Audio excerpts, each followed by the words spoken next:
Hello, hello, everybody. Welcome to Giving Forest with Yogi and the Bear. We're very excited to have Jimmy Warne on. Actually, my college roommate, and I've watched all of the great things he's been doing in this world, and we wanted to have him on and introduce him and show all the great things that he's doing to make this world a better place. So, Jimmy, welcome aboard. Hi, Yogi. How you doing? Good morning, Rich. Good morning. Thank you. Good to see you guys, and a pleasure to be on your new show. Congratulations, by the way. I appreciate you including me. Thank you. Season 1, episode 2. So we wanted to have you on early on, Jimmy. So maybe we can start out for the people who don't know who you are. Jimmy, tell us a little bit about your history, your background, and all of that good stuff, please.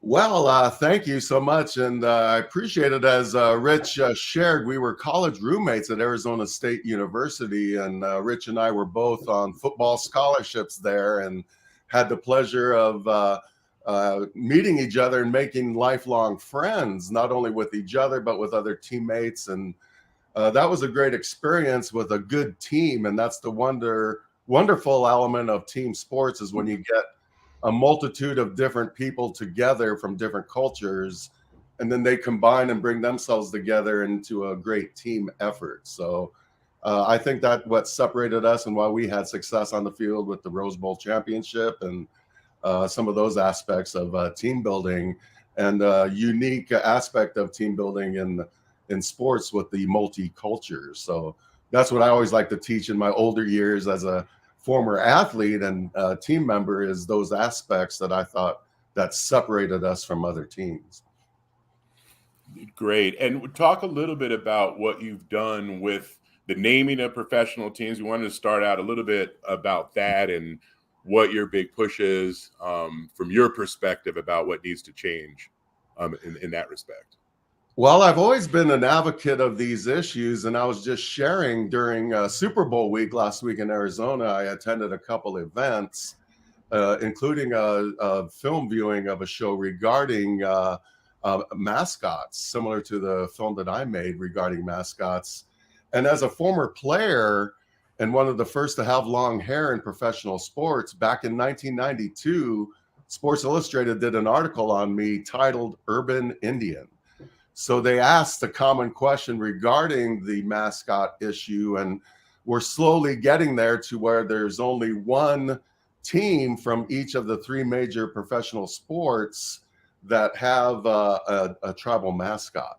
So obviously with the Super Bowl a few days ago, we had to endure the chant of the fans. So I ended up muting the Super Bowl often just because it just gets tiresome after all these years of sharing our perspectives. And still, there's still some teams and owners of these teams that resist changing their names to be a more appropriate in today's time. Many people go, what's the big deal about being a mascot? But I don't see other races of people protesting that they're not included as mascots.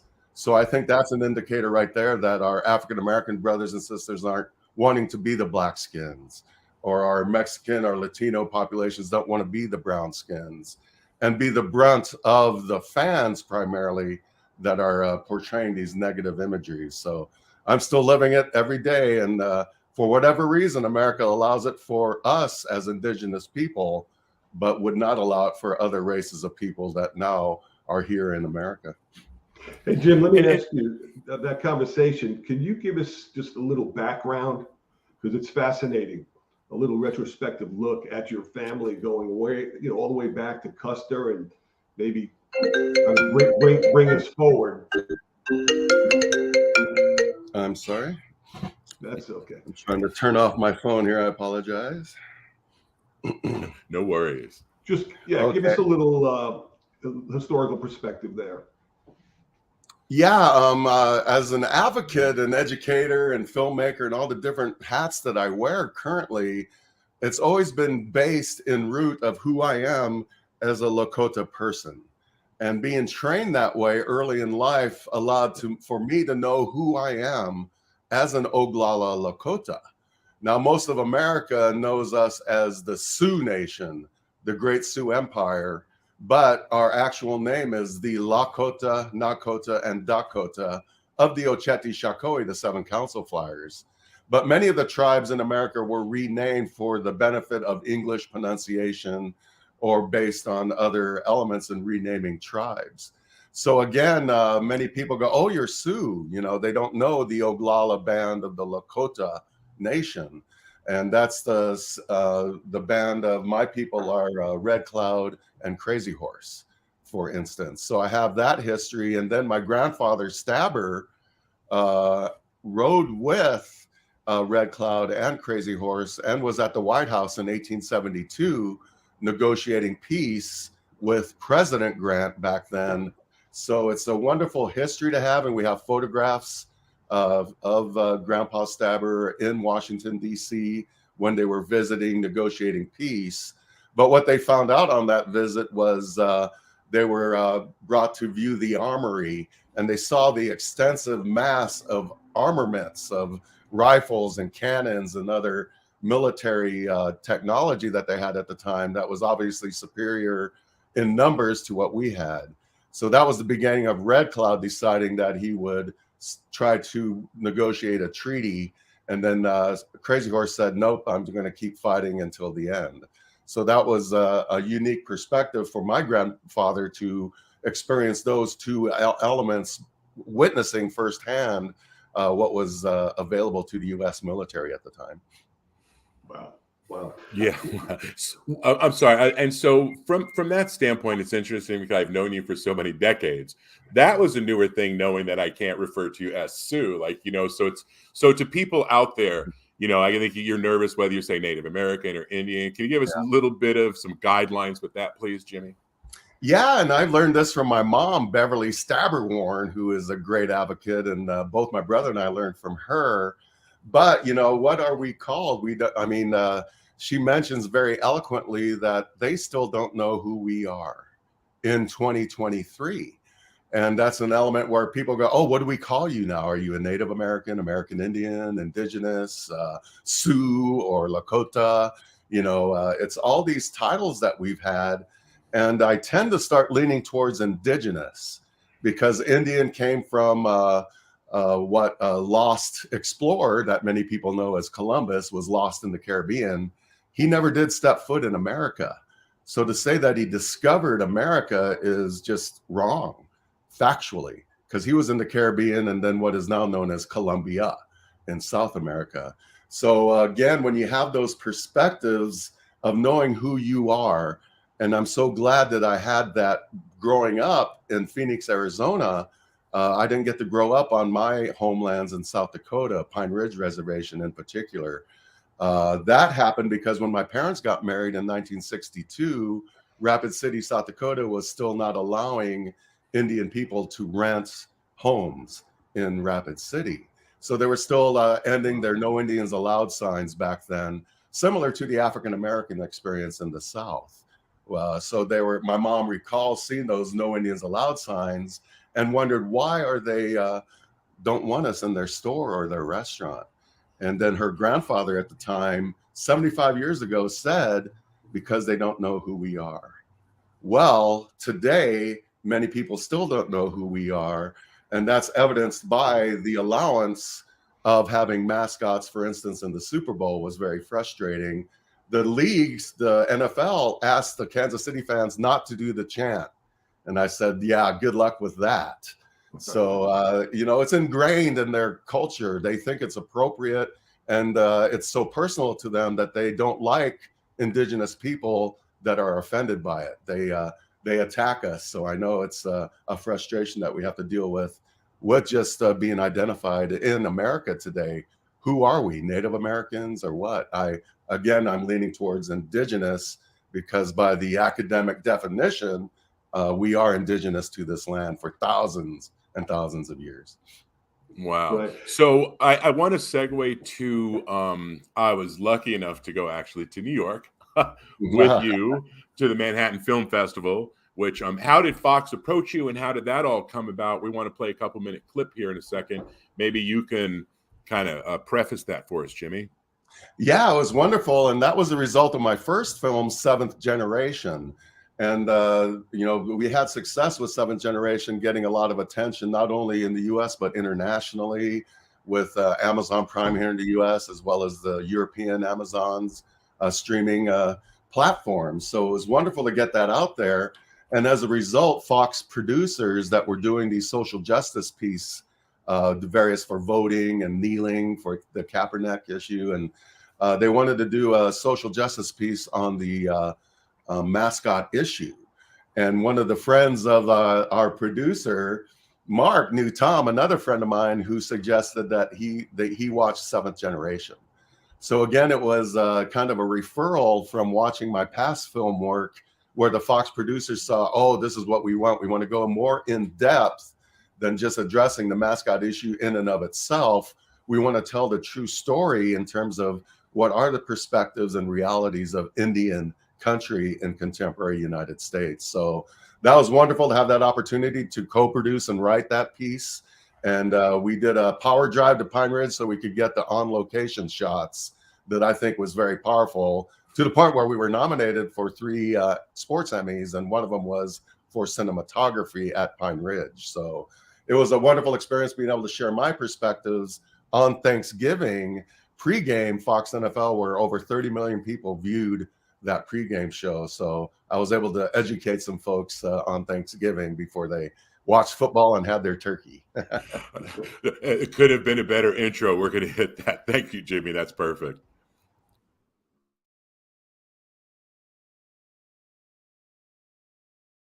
Many more helpings on the way as we consider our history on Thanksgiving Day and the understanding on how using Indian mascots truly impacts Native American tribes.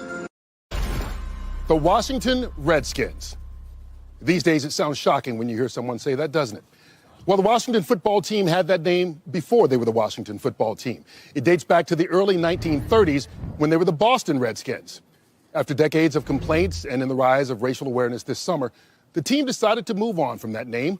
But as former NFL player Jim Warne, a Lakota tribal member who's now a Native activist, wants us all to understand, no longer using nicknames that Indigenous people find offensive and dropping the use of their likeness as mascots is just the tip of the iceberg when it comes to understanding the plight of Native Americans today.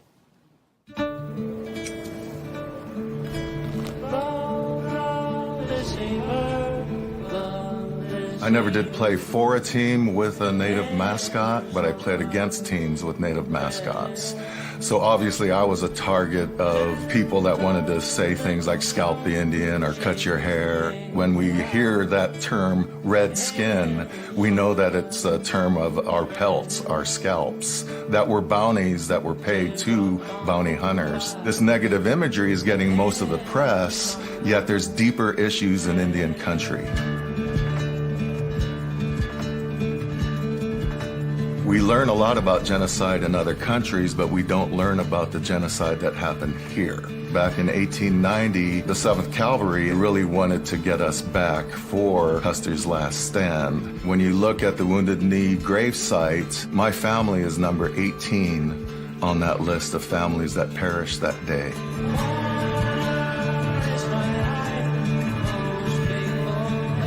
Being an American citizen, many of us don't have that experience of visiting a mass grave, of feeling that trauma from many generations ago. Pine Ridge, my home reservation, is the poorest county in the United States. So the average family income is under $10,000 per year. Unfortunately, Indian country has the highest rate of COVID-19 in the world. And when I go home and I hear of the people that are passing away just because they can't keep themselves warm, that's something that's very challenging. When you think of Paha Sapa, which means Black Hills, that's our sacred land. U.S. policy saw that our culture, our ceremonies were savage and heathen. So we could have been singing a song for happy birthday or a wedding, and they saw it as war drums. Black Elk said it would take 7 generations to heal our circle after Wounded Knee. So as we gather on this special holiday, let's give thanks for inclusion. Let's give thanks for culture. Let's give thanks for who we are as two-leggeds. Indeed, let's give thanks for how far we've come, while also being thankful for the wisdom to recognize there's much more ground we need to cover. As Warne told us, simply dropping mascot nicknames and thinking the problem is solved is akin to no longer doing blackface and believing that solves racism. Wow, well done. Powerful, right? Yeah, thank you so much for sharing that. And Menifee, Kurt Menifee, I want to give him a shout out because he was really a champion for our piece, and he was really adding to that perspective. So I really appreciate the Fox team for doing that. So, hey Jim, let me have a question. When did you start your activism? When did first of all, when did all that movement start? Kind of, taking a look at changing the names and it becoming offensive to some people, and the voice to maybe make change. And where did you enter into, participation? Was it at the beginning of that movement, or it already started and you joined at a certain time? Oh, it was long before I was alive. The movement started, and then it's been in the Supreme Court on a couple of occasions for multi-years of going through the Supreme Court process and the district courts and everything else. And they always found something to deny the win, right, for technicality. The first Supreme Court case we won years ago, back in the early 80s, as I recall, but they came up with latches to where you only brought this up in your older years. If you were truly offended, you would have brought this up when you were younger. So isn't that interesting? The Supreme Court found a way to allow these teams to continue their ignorant portrayal of who I am as a human being. So I came along, obviously, as one of the first professional players with long hair. I got a lot of attention because of my hair, which brought it to the, obviously, the mascot issue. And then the good old R word, the old redskin, I always share is it wasn't our skins per se, it was our pelts. And a red skin was, you could trade that in for to the state governments or the federal government for a bounty that they were providing $200 for red skins. And so obviously that's something we don't like, and that's gone finally. But Schneider from the Washington team was forced to do that. He said 10 years ago he would never change the name after the second Supreme Court case. And he said you could use all caps. Well, never has come, because now they had to change the name, thankfully, because of FedEx and Nike and Pepsi, I believe, pulling their sponsorships. So he had to change the name in order to keep the money.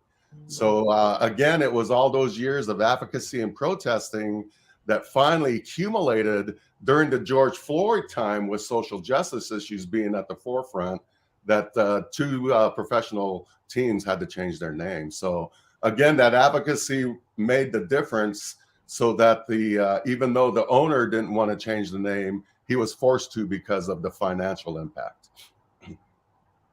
Gotcha. Thank you. What early on, I mean, what was the backlash you personally? Have you experienced any resistance or any kind of, what was that like?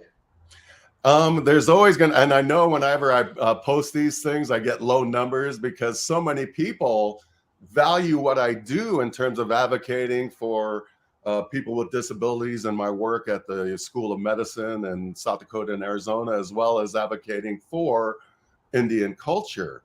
But yet when it comes to these issues, their resistance to support it, because it's already in their normed lifestyle to have us as a mascot or to be able to dress like us in Halloween. Same thing happened with blackface that was mentioned in the film.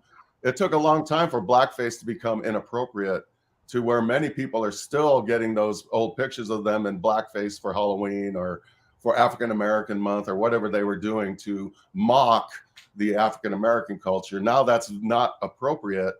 And hopefully, maybe not in my lifetime, but for my grandchildren, those things will not be appropriate for people to do to us as natives. So that's what I'm fighting for, is those future generations.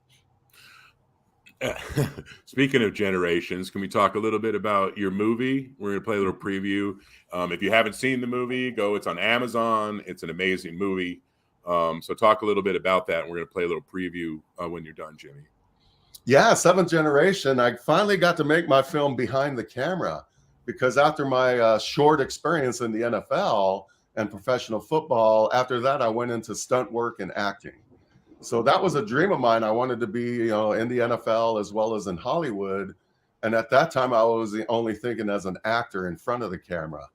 But my frustration of the roles that I had to play and some of the stereotypes in Hollywood, that was very frustrating for me. So I ended up kind of retiring from that just because of all the different frustrations I had with different producers or casting agents that wanted me to portray the Hollywood stereotype of who I am as a Native. I'm not that good of an actor.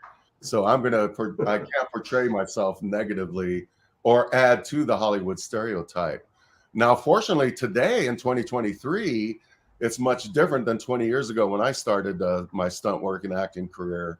I may go back. I won't be doing stunts in my old age. I'll find a young person to do that. But, there's now shows and productions that are controlled and have producers and writers that are Native. So suddenly we're being portrayed in accurate ways. And now it's suddenly going, oh, wow, what a new thing. All we're doing is telling the truth instead of portraying the Hollywood stereotype. But since everyone knows the John Wayne University of Indian culture, all these years, everyone's been exposed to that. Now they're getting actual portrayals of who we are as Indigenous people. So I may get back into acting. Who knows? And then so that was just the motive behind creating the movie, or to educate your saying, the seventh generation, your tagline. Oh yeah, the ignorance by design. That's something that I've been dealing with, because people are just ignorant to who I am as a Native person. So again, that's why we're still dealing with a lot of these things. When someone says, "Hey, do you speak Indian?" I go, "I don't know. Do you speak European?" So that's a reality that I deal with a lot just in daily life. But with seventh generation, the philosophy behind that with Black Elk was we must, as human beings, as individuals, represent our people and our family 7 generations ago, as well as 7 generations ahead. So when you think of that numerically, that's almost 250 years of responsibility that each of us have, not only to represent the past in a good way, but set the table, if you will, and the path for future generations that I'll never see, those future grandchildren. So we all have that as two-leggeds as human beings, that responsibility. I think we would all benefit more in today's society if we thought more that way. Very good point. So I'm gonna hit this for you, just a little preview. Like I said, try to get on Amazon and watch this. Great film.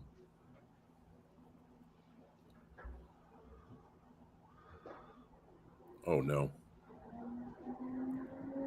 We have an audio issue with that. I am so sorry about that. We're gonna do your highlights reel instead, okay, Jimmy? The audio cut out on that. So no worries. Always technical issues. Always technical issues. Okay, here we go. Mr. Warne, Jim, you brought your sense of humor. I've been fortunate to act in a few movies. I don't really consider myself an actor, but I'm in movies. And that's when they need a big Indian, they give me a call. And around, people will go, "Do you speak Indian?" And I go, "I don't know. Do you speak European?" I speak Lakota. And I hope you spend more time in Washington helping to influence minds here. Thank you. Thank you. I'm actually at FCC this afternoon. Let's say, who here has ever blown off studying for a test until the day before your test? How many? Everybody has. So, for those that haven't, just imagine if you can. That isn't the old John Wayne movies where he shoots one bullet and 5 Indians fall. Goes to Arizona State where he becomes an absolute stud and superstar. Then to the NFL. But now here in San Diego and working so much. I'm a member of the Oglala Lakota Nation. I'm also a Sun Devil, and I brought the warrior philosophy to Sun Devil football as a member of the Rose Bowl championship team of 1987. Sun Devils were at last Rose Bowl bound.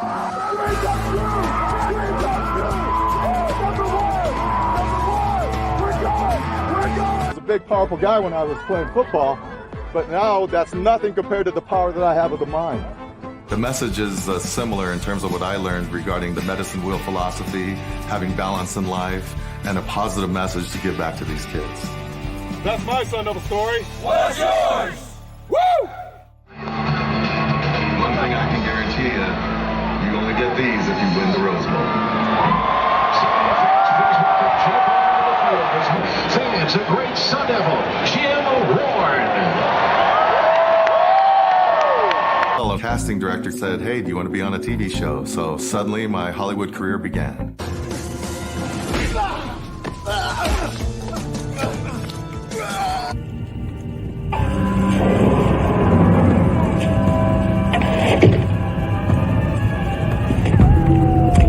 Stay here. You see, someone tipped him off that Windreamer here wasn't going to be running today, and he laid down a whole lot of dough. And well, he doesn't like it when things change. Yet change is difficult, you know. Everyone put your hands together like this, like you would. Now change your fingers.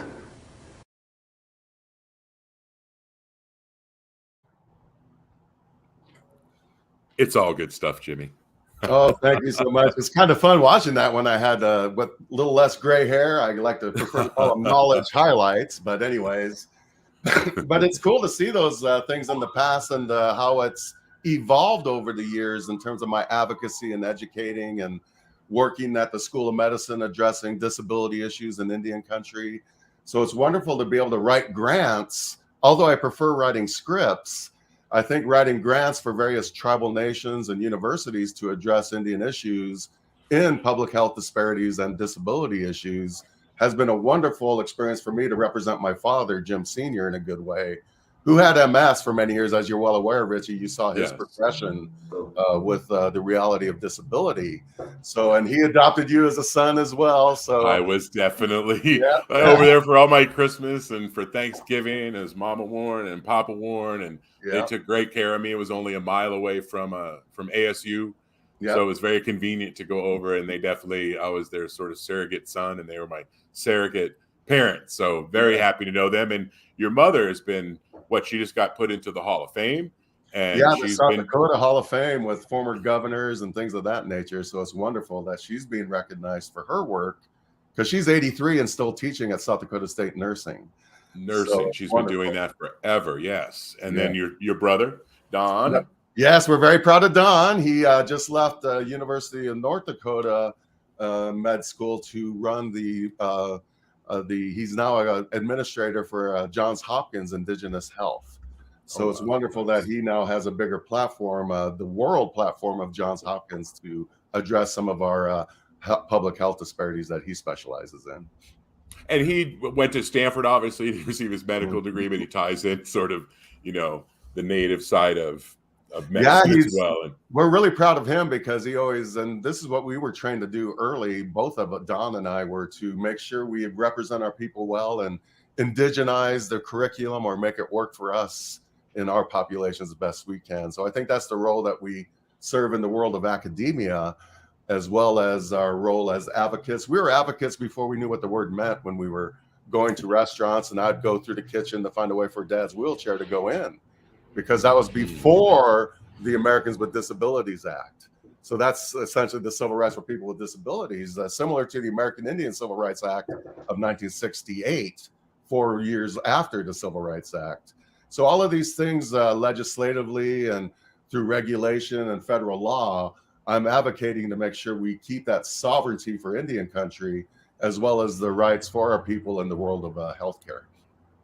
As well as writing huge multi-million-dollar grants so you can make all of this stuff happen, correct? That's a big part of it. With the philanthropy part, which I know you're a big part, representing your brother and your family in a good way and giving back. Thank you. Those footprints you're leaving for your generations, Richie, you're living that philosophy. And that's what I want to share with everybody on the show here is we all have that capacity to leave good footprints for past and future generations.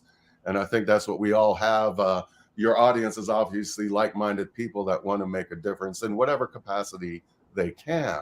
So what can we do together and educate each other on different respect? And there was a Kansas City fan, an elderly Euro-American woman that was there with a women's group, but she came to our lecture because she wanted to learn, why is it such an issue? And she learned a lot listening to Indigenous people. So again, it's about sharing information, doing what we can to better the world. The world continues to evolve, and we want it to evolve in a good way for those future generations. So whatever we can do collectively makes a difference. Yeah, it's a great point, Jimmy. So I know where you got a little bit of time left. Maybe talk about some of the things you have coming up and what you're working on now and what we can look forward to. And we'll add that if you go to the Giving Forest YouTube, we'll add some links and whatnot. So you can take a look at that, the rest of the video that we were going to show you on the 7th generation. But talk about some of the other things you have going on, Jimmy, and what you're working on now. Yeah, in fact, I got a Zoom meeting with Department of Labor to address American Indian employment and healthcare and disability issues. That's my next issue with my academic hat. And then as a producer, our current film, Remember the Children, is addressing the U.S. Indian boarding school story, where there were over 400 Indian boarding schools. And in the early days, they were allowed to kidnap Indian children and steal Indian children to get them to learn the American system. So now with modern technology, and many may recall the Pope was in Canada apologizing for all the kids that died in those residential government and church schools, but they didn't mention America. So again, that's something I'm trying to do, is bring that story. So now with modern technology, we're finding all those unmarked graves of Indian children. Thousands of kids died at these schools through abuse and starvation or suicide. My uncle Larry, at 9 years old, walked for 3 days to escape the Jesuit priests that were beating him for speaking Lakota, his language. So as a 9-year-old, he escaped and walked 3 days back home.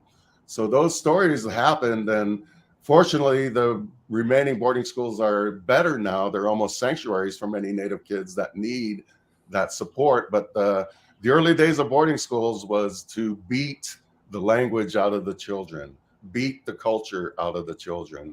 And then these children were obviously dealing with those traumatic issues, being stolen from their family and then suddenly having their hair cut and all their clothes burnt and being forced to speak a foreign language. So those are elements that, you know, in our curriculum, we just don't know. Again, that's the Ignorance by Design, one of my next projects coming up after this Remember the Children. That will be, we're having our Colorado premiere in March, as well as Phoenix at the Phoenix Film Festival coming up. If you're in Phoenix, come check it out. Yeah, and get us all those links, Jimmy, and we'll post all those things. I mean, I remember one of the things that was pretty powerful is you showed the little handcuffs. Mm-hmm. They had little handcuffs for all the little kids. It's just heartbreaking. Yeah, it is to see what they did. It's a terrible history, but we can't not to forget it. We need to remember it and teach it so we can move forward together. And I think that's happening slowly, painfully slowly, but hopefully I'll see more of that in my lifetime as we continue on our journey. So Jimmy, you have you have productions coming up, you have some movies, and obviously progress has been made with Washington changing the name, but there's still work to be done. So besides the movies, what other, is there Congress or other things behind the scenes still? Yeah, I was just walking the halls of Congress 2 weeks ago advocating for youth mentor programs and juvenile justice. And I hate juvenile justice, it's children justice. But we put that title of juvenile so it doesn't sound so, you know, bad with our children. But I want to swim upstream farther and get to the root causes of some of these issues that lead our children, often with disability issues that lead them to some of these behaviors that lead them into the system. So we're trying to get upstream a little bit to make those changes and indigenize the approach for Indian country, which has obviously been a model that's worked for me over my 30 plus years of academia. So it's wonderful to wear many hats, and essentially my role as a filmmaker, I'm teaching through the medium of film. So instead of a lecture hall, I get the digital world, which is wonderful. Great. So, and one other thing I did want to ask that we kind of moved off of, you mentioned COVID with the situation. What is the situation now with Native population? Significantly, with Navajo Nation was the epicenter of COVID in the world. Right. But with the new administration and declaring an emergency and allowing the tribal nation themselves to address the issue of getting the information out on vaccines and protection from our current pandemic, because as Native nations, we've dealt with many pandemics with European contact. They brought over many diseases that we never had here. So again, this was another pandemic that we had to go through as indigenous people. And as long as we were able to get that resource so that we could apply the approach, again, indigenized, now Navajo Nation is one of the examples worldwide in terms of how we can manage COVID-19 and other pandemics, because there'll be more pandemics. Mother Earth is trying to warn us. We're just ignoring her. Right. Very, very good point.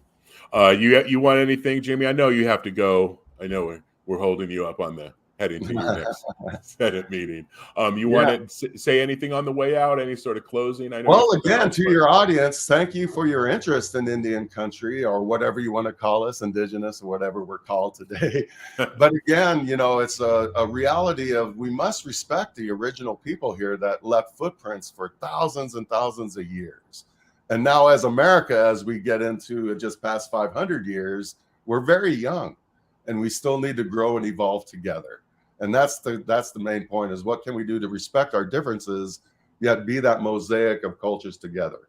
And that's the ultimate goal if we're going to succeed as a human race. So make that difference, think indigenous, and just keep making those footprints for your future generations.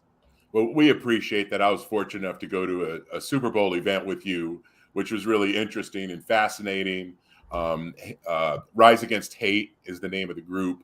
And they had a panel that were talking, and one of the young ladies was, Native American, and she talks about everybody thinks every Native American is different. She talks about the difference of Florida, Arizona, all the different type of, indigenous cultures and all of that good stuff. So, it's thank you for pushing the education, Jimmy, and inspiring people to get out there and learn more. Yes, I appreciate your time, and thank you for inviting me to your new show. Again, congratulations, you guys, and you're making a difference for those future generations. So thank you, Jimmy. Well, we appreciate it. We're going to have you back, Jimmy. Okay. Sounds good. Palamia. Okay. Thank you. Washtelo. Thank you, Jimmy. Well, Pila, Jimmy. Right? All right. Take care. Okay. We'll see you. Thank you. Okay. Well, that was pretty awesome. What do you think? Right? Yeah. What a good person. This is probably a good time to showcase our sponsor. We'd appreciate it. You want a quick mention? Sponsor, I'll hit this. Absolutely. So we're fortunate to have Casuwear is a livable, luxury, affordable lifestyle brand that's been serving the hotels, 4 and 5-star hotels, for over 22 years. They deliver beautiful comfort and like no other. So let's take a look at Casuwear.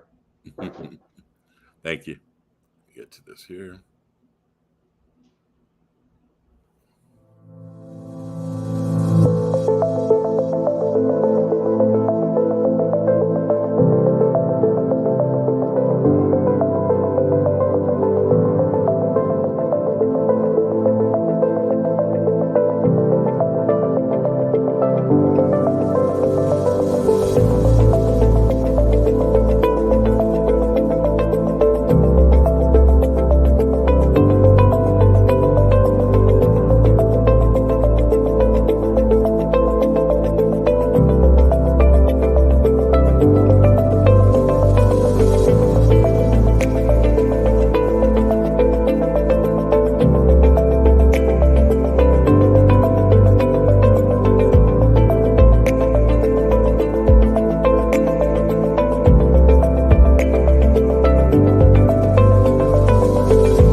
Okay, so Thank you to our sponsors, Cashware. yes, thank you so much. So what did you think, Yogi? He's an amazing individual. I know he's, I saw that Fox clip, and I had heard that he was on the Hill, but I didn't know the depth of what he was doing for the Native Americans, even all the grant writing and his family history. But he's a pretty amazing story in his own right. You've known him for how many years now? I mean, since I actually threw shot put against him in high school. So 1983, talking about, I mean, he's 6'8". Can't really see it, in our stream, but he's 6'8". He was, over a few hundred pounds back in the day. So, walking out, looking at somebody like that, I'm like, wow, that was the largest man I had ever seen to that, at that point. But just a really nice guy, and watch him. It's their whole family, his wife as well. So, I'd like to have his wife and his mother back as well at the next one. But, we wanted to kind of get the first one, go through some of his accomplishments and what he's doing and what he has going on. So I'm really kind of disappointed about that 7th generation, because I really wanted to play that one. I'm gonna see if this one's hold on.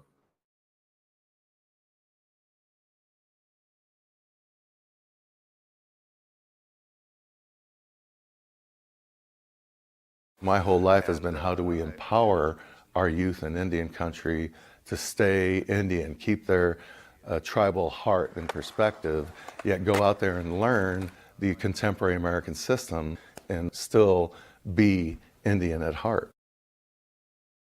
What this is behind me, this chain link fence, this is the mass grave.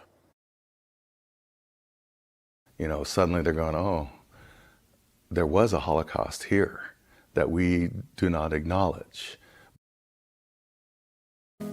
I grew up in boarding schools.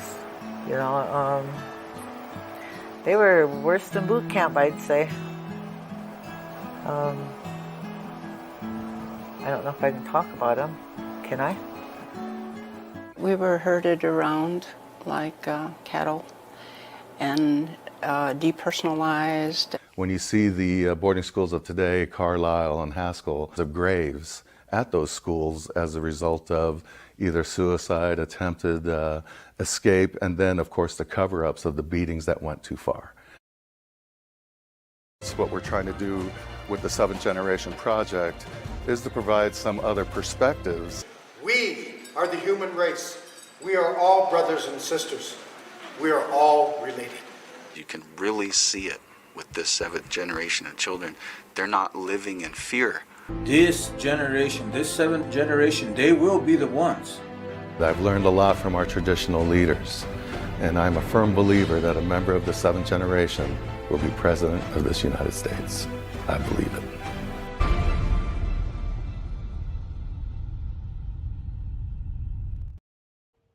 I knew we had that in there. No, it was a good save, Rich. Hey, so you met Jim in high school? I thought you were from back east. Well, I moved out here. Okay, we'll go a little personal here. I actually was born in Los Angeles, and at the age of like 3 or 4, we had moved to Long Island, New York. And so at the age when I started my freshman year in high school is when we moved out here. So my dad grabbed us, thought it was better football out here for us to try to get to college compared to, the football in Long Island, a little bit more 1 yard in a cloud of dust.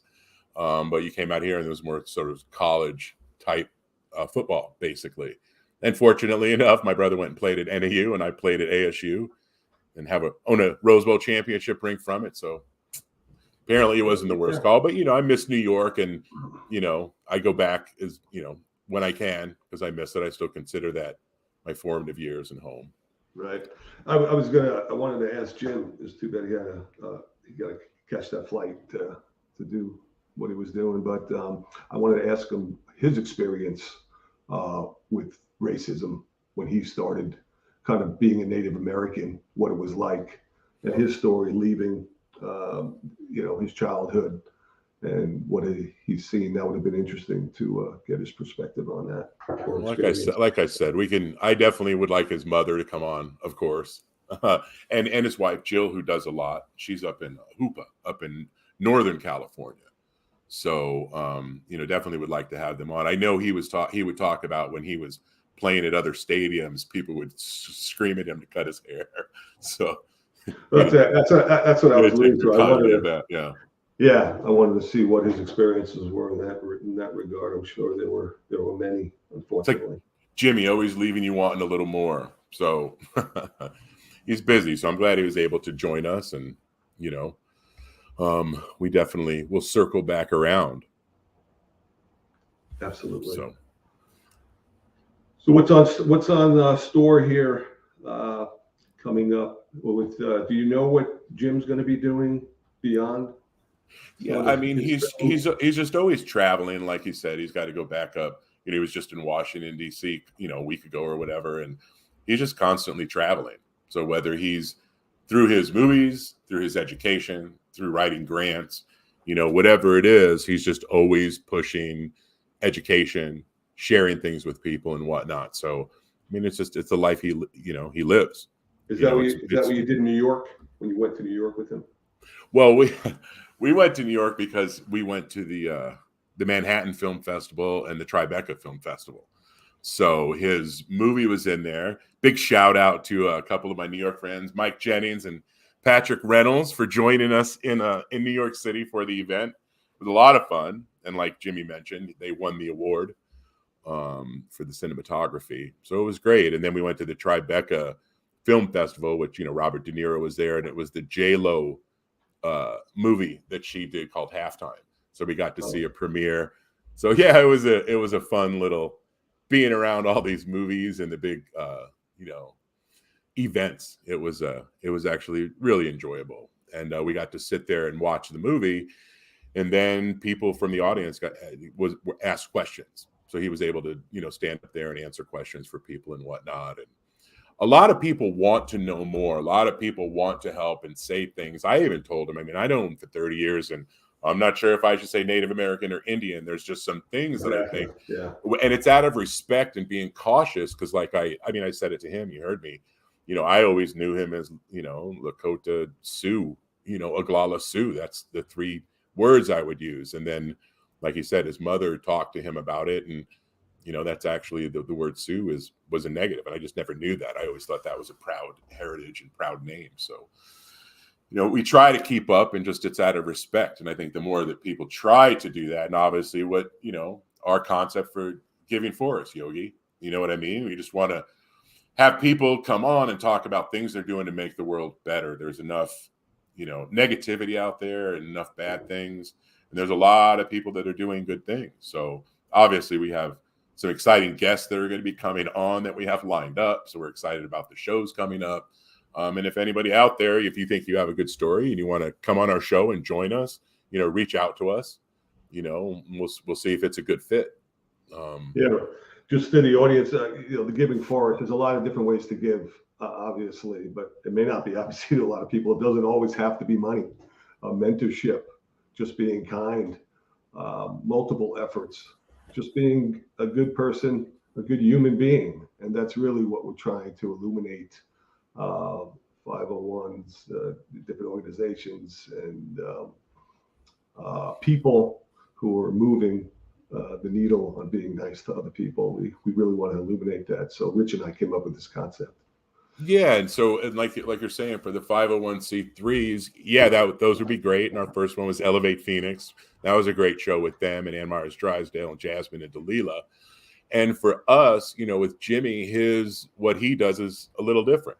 So he's creating, films to educate people, and he's writing multi-million-dollar grants for people to fund the things he's going after, which is a big part of getting things to happen in this world. Is you need the funding, you need to make things happen. So, which is part of our other thing is promoting that. So if somebody's interested in, donating money, donating their time, like Yogi's saying, there's a lot of different ways to give. Be a voice, share things. Please like and subscribe, even for us, and make sure you pay attention and, come back and watch and learn about what other people are doing, and maybe get involved in some other philanthropic, ventures that you haven't thought of, or maybe you never heard of. So that's our other thing, is we'd love to bring things up that people haven't heard of, or and promote nonprofits to raise money and keep their mission going, basically. Right. So what else we have? What are you gonna say? So we have next week or upcoming guests. Yeah, our shows, just so you know, it's every Wednesday at 4 p.m. Pacific time. So we're Arizona time, just for the record. So Pacific time is at 4 o'clock. And we're just going to keep developing shows and bringing guests on and sharing information with you. And like I said, please, check out the Giving Forest at YouTube, on YouTube. And you'll see our videos, and that's where we would put our shows, as well as some of the other videos that go along with the show, so you can learn more about the people we have on and what they're doing. So just make sure you come back and check in, and and we'll keep bringing you some good content. Any suggestions or any show ideas or whatnot, or even just for our show, since you heard this, our second, it's still our first season, but it's our second show. So we're still learning and trying to get better and figuring this all out. So hopefully you'll be patient with us and, give us a little bit of time to get better at what we're doing here. Yeah. Well, Jimmy didn't expect to leave as early as he had to. So that was sorry about that. I think that's what he said. He literally is jumping on Zoom with like the Senate or something, one of his big people. So we had to acquiesce and just let him go. So.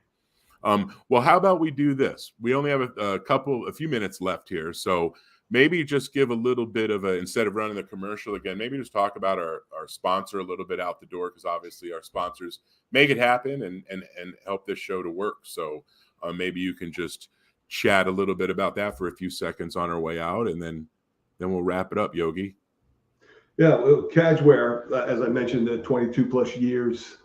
Started out in the hotels and spas, and an interesting transition. A lot of people, because of the weight of the chenilla yarn, it's a washable cashmere feeling type of fabric and yarns. It's unique. It's the authentic chenilla. When people aren't feeling well, a lot of people gift Cashware products to people. Which, Rich, you've had experience with some folks in your family that weren't feeling well, and yes, it helps people. So it's not only to curl up with a good book, and feel nice and comfy. Oprah really kick-started the Cashware brand, and I think it was 2005 on her Greatest Gift show. Stedman, her boyfriend, had gifted Oprah a robe. And that really catapulted the brand into the stratosphere. So now all the top resorts around the world, actresses, it's just an incredible. You really have to feel the fabrics to really appreciate it. You really do. And I have some blankets and some things with it, and it's just a phenomenal product. And like you said, especially if you're a little under the weather, and for corporate gifting, it's a great corporate gift to give people, to either clients or if you're having a big event or stuff. And if you hit that, we have a QR code down in the bottom, which will take you to the website as well. Go take a look, go through the site, learn about it. It's a great product. Yeah, the thrones were gifted VIP and the swag at the Oscars and Golden Globe Awards. I mean, you're seeing it everywhere. Yeah. In those type of venues. Yeah. Well, awesome. Well, thank you again. We appreciate our sponsor, Cashware, and we're gonna play our little intro video on the way out, and we'll look forward to seeing you next week. And thanks for showing up, and we appreciate it. And this is keep giving. Yeah, keep giving. Keep doing whatever you can. So, thanks, Rich.